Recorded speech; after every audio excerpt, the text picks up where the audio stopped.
In 1954, Godzilla, an ancient alpha predator, is lured to an island in an attempt to kill him with a nuclear bomb.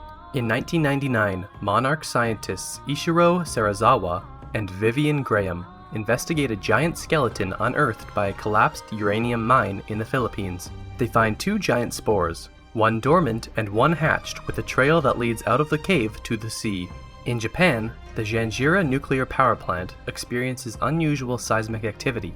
Supervisor Joe Brody sends his wife Sandra with other technicians into the reactor.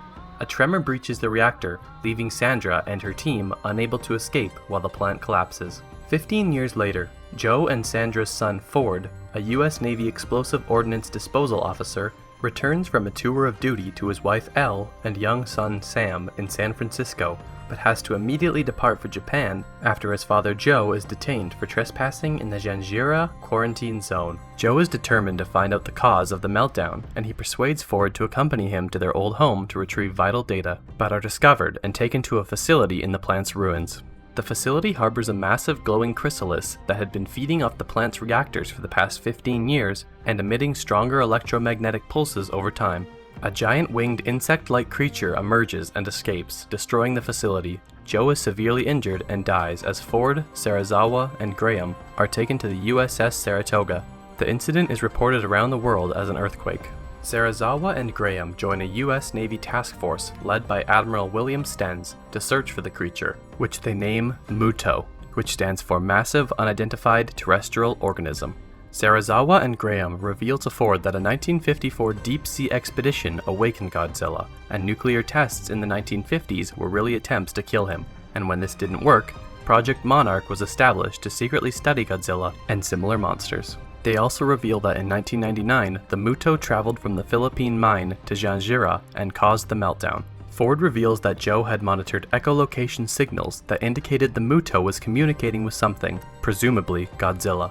The MUTO attacks a Russian submarine and drops it in Hawaii to eat its nuclear material.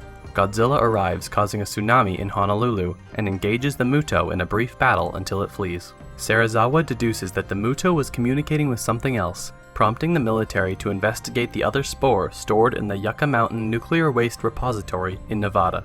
However, a second, bigger wingless MUTO has emerged and attacks Las Vegas. The scientists deduced that the second MUTO is a female and was the one the male was communicating with, their signals being a mating call. Over the scientists' objections, Stenz approves a plan to use nuclear warheads with more power than the bombs used in the 1950s to lure the monsters to the ocean and destroy them.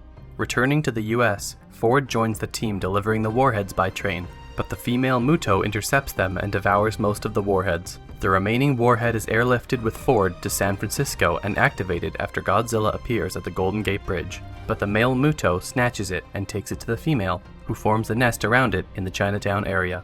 While Godzilla and the MUTOs battle, Ford and the strike team enter the city via Halo Jump to find and disarm the warhead. Unable to access the timer, the team gets the warhead on a boat for disposal at sea. Ford blows up the MUTO nest, distracting the MUTOs enough to allow Godzilla to emerge victorious in the end, after which he collapses on the shore. With the team killed by the female MUTO, Ford gets the boat out to sea before falling unconscious. He is rescued before the warhead explodes and reunites with his family at an emergency shelter the following morning. Godzilla suddenly awakens and returns to the sea, with the media hailing him as King of the Monsters, savior of our city.